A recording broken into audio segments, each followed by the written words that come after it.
எனது அன்பார்ந்த தமிழ் பேசும் உறவுகளுக்கு வணக்கம். என்னென்னு சொல்லி பார்த்தீங்கன்னா, இப்போ நாங்கள் அனைவரும் வெளிநாட்டில் இருக்கிற அமைப்புகள் எல்லாத்தையும் ஒன்று சேர்க்கணும். முதலாவதாக இப்போ உதாரணத்துக்கு இங்கிலாண்டை பொறுத்தளவில் இங்கே இருக்கிற அமைப்புகளான TCCA, நாடு கடந்த சங்கம், தமிழர் சுயநிர்ணய உரிமை, அப்படி கணக்கு நிறைய இதுகள் எல்லாம் இருக்குது. இதெல்லாம் தான் ஒரு குடையங்களை திரட்டணும். அதுக்குரிய பொறுப்பார் சிறார் இதுகளை எல்லாம் ஒரு குடையங்களை கொண்டு வரணும்னு நாங்கள் யோசிக்கணும் எல்லாரும்.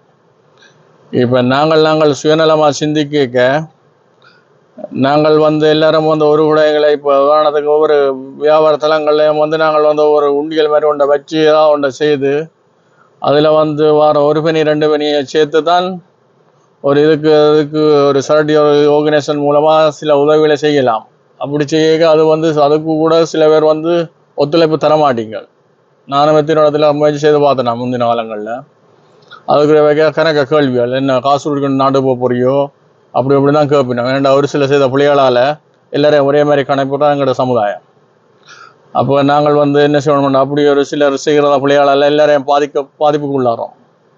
அதான் நடைமுறை சாத்தியமாக சில வேளையில் நாங்கள் என்ன செய்யணுமாண்டா, இப்போ ஒவ்வொருத்தருக்கும் நாங்கள் எங்களோட இதுகளை ஒரு அவுட்டர் லண்டன் மொழி அப்படின்றதுக்குரிய போக்குவரத்து சிலவே ஞாபகம் முடியுமில்லை. இப்போ சில சமயங்களில் நாங்கள் தூர இடங்களுக்கு போய் அந்த காசை கலெக்ட் பண்ணுறதா இல்லை பேர்த்து இருக்காது. பெட்ரோலுக்கே ஞாபகம் முடியும். பெட்ரோல் விற்கிற விலைக்கு அதை தூர இடங்கள் ஒன்றை வச்சுட்டு அது சேர்ந்த ஒரு 10-30 ரூபா கிட்ட தான் பெறும். 30 ounce கிட்ட தான் பெறும் ஒரு உண்டியல் உடைக்க.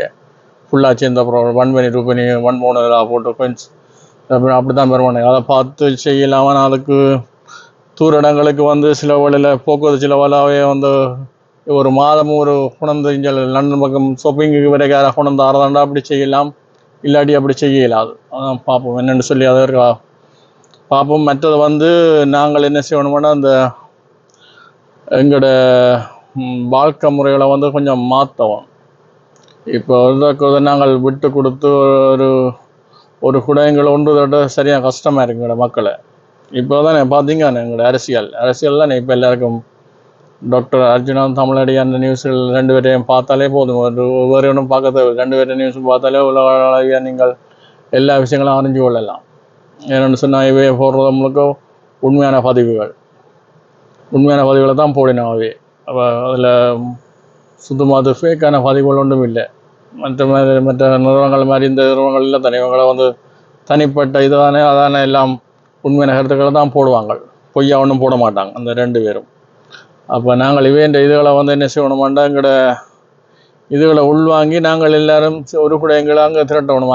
அங்கே திரட்டி ஒரு பெரிய ஒரு தமிழருக்குன்னு சொல்லி ஒரு படை இல்லை என்ன, நாங்கள் உலக நாடு ஃபுல்லாக பறந்துருக்கிறவங்களுக்கு ஒரு படை இல்லை தானே.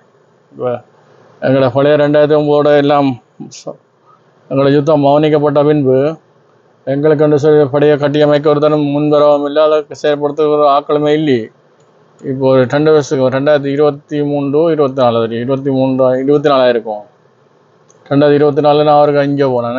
இங்கே இவர் எங்கட என்ன கையந்திரகுமார் பொன்னம்பலம் அவர் தான்.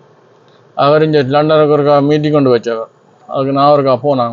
உள்ள ஒரு கோட் சூட்டோட போனான். பார்த்தா தெரியும் அவரோட 2 அதில் நிற்க சொல்லி தான் படம் எடுத்துற வழியே நான் 2 படம் எடுக்க விரும்பல. அங்கே தள்ளித்தான் நின்றான். அப்போ இவங்கள் சும்மா தங்களை இந்த வெளிநாடுகளில் சொத்து பத்துகள் வச்சு கொண்டு அங்கே டாக்டர் சொல்கிற முற்றிலும் உண்மையா அப்படியெல்லாம் சும்மா இவ்வளோ காலமாக 17 வருஷமாக அப்படி பேக்காட்டுறாரு பார்க்க. நீங்கள் மக்களுக்கு அங்கே போராளிகளுக்கு முன்னால் காயப்பட்ட போராளிகள் அங்கே போராளிகளுக்கு ஏதாவது நன்மை செய்திருக்கீங்களா?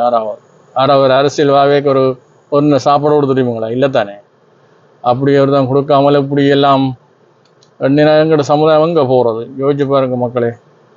ஏன்னு சொன்னால், நீங்கள் எல்லாரும் இனி வருங்காலமாவது எல்லாரும் ஒரு கூட எங்களை திரண்டு ஒற்றுமையாக பயணிக்க வேணும். நீ பெருசு நான் பெருசுன்றதை விட நானும் பெருசு இல்லை நீங்களும் பெருசு இல்லை, எங்களோட குறிக்கோள் உண்டாக தான் இருக்கும். இப்போ பார்த்தீங்களாண்டா, டாக்டருக்கெல்லாம் பிடிக்கலாம் செய்கிறீங்க. உங்களுக்கு இவ்வளோ உண்மையாக விசுவாசமாக நடக்கிற டாக்டருக்கு பிடிச்சிக்கிறீங்கண்டா, அப்போ எங்களை மாதிரியான சாதாரண மக்களை நீங்கள் எப்படி புலி பண்ணுவீங்க தெரியுமா? நானும் பார்த்து கொண்டு தான் பாரம் எல்லாம். கொஞ்ச காலத்தில் களை எடுக்க வேண்டிய சூழ்நிலைக்கு வரும். அப்படி களை எடுத்தால் தான் நீங்கள் தெரிஞ்சுக்கணும். அதுக்கு நாங்கள் தயாராக தான் இருக்கிறோம். எங்களோட உடம்பு தான் நெஞ்சு இருக்க ஒழிய எங்களோட உயிர் முழுக்க எங்களோட அங்கே மாவீர அப்புறம் உயிர் எல்லாம் அங்கே ஊசல் அடிக்கணும் தான் இருக்குது. மாவீர உடம்பு உயிரும் எத்தனையோ மக்கள் பொதுமக்கள் ஆகிய 1,00,000 பொதுமக்களுக்கு மேலே அந்த உயிரெல்லாம் அவங்க ஊசல் அடிக்கொண்டு தான் இருக்குது. அப்போ நீங்கள் பிளவிட்டவன் உப்பு தின்றவன் தண்ணி குடிச்சு தானே ஆகணும். அதே போல் நீங்கள் இனிமேல் பேக்காட்ட ஒரு தரம் முடியாது. மக்கள் நல்லா புரிஞ்சு கொண்டுட்டு நல்ல தெளிவடைஞ்சிட்டினா இனி வார்கள் லேஸ்டன் சொல்லலாம் அடிச்சு விடைப்பேன். நான் அங்கே வரங்கி ஜனவரி வாரம் சொல்லிவிட்டு தான் பாருங்க. ஜனவரி வாரம் அங்கே எல்லாம் முதல்ல அந்த ராஜ் வைன் ஷாப் அதான் முதல்ல அடிச்சு விடைப்பேன். அடுத்ததாக இங்கே திண்ணவெளி எங்களோட திண்ணவெளி போகிற வழி போண்டவர்களில் ஒரு பார் ஒன்று இருக்குது. வலது பக்கத்தில் அம்மாச்சி கடைக்கு முன்னுக்கு அதுக்கு கிட்ட ஒரு பார் ஒன்று இருக்குது. அந்த 2 வாரம் முதல்ல அடிச்சு விடைப்பேன். நீங்கள் ஆளுமே நீங்கள் குரங்கு சட்டை விட்டீங்கட்டா நடக்கிறதே வேறு. நான் சாதாரண ஆள் இல்லை. தேவசை புரிஞ்சு கொள்ளுங்க மக்களே. இனி வருங்காலங்களில் இந்த சுத்து மாத்தெல்லாம் சரி இனிமேல் நாங்கள் வைக்கிறதான் சட்டம் இனிமேல் சரிதானே. நீங்கள் நான் அங்கே ஒருத்தருக்கும் பயப்படுறீங்க. நாளைக்கு நீங்களும் சாதான் போய் நானும் சாதான் போய் ஒரு நாள் நான் சாவுக்கெல்லாம் பேர்ந்தா நான் இல்லை சரிதானே மக்களே. தேவசை புரிஞ்சு கொள்ளுங்க மக்களே. இனி வருங்காலம் களை எடுக்க வேண்டிய சூழ்நிலைக்கு எல்லாம் பெறுவீங்கள். எல்லாரையும் போட்டு தள்ளுவேன். சரியா நேரு பப்ளிக்கில் சொல்கிறேன். சுவர் இருந்தால் தான் சித்திரம் வரையலாம். தயவு செய்து மக்களை புரிஞ்சு கொள்ளுங்க. அந்த மீனை கொடுத்து சாப்பாட்டை இலவசமாக மீன் இலவசம் இல்லை விலைகளை குறைச்சி கொடுத்து யார் முதலாளியை நடத்துறீங்களோ அவைக்கு பூரண ஒத்துழைப்பு தருவேன். அதை விட்டுட்டு அரா விலைக்கும் விளையாட்டிலேருந்து வரவனை பேக்காட்டியும் நீங்கள் வாழ நினைச்சிங்கண்டா கடும் சட்ட நடவடிக்கை எடுக்கப்படும். நன்றி, வணக்கம், குட் பாய்.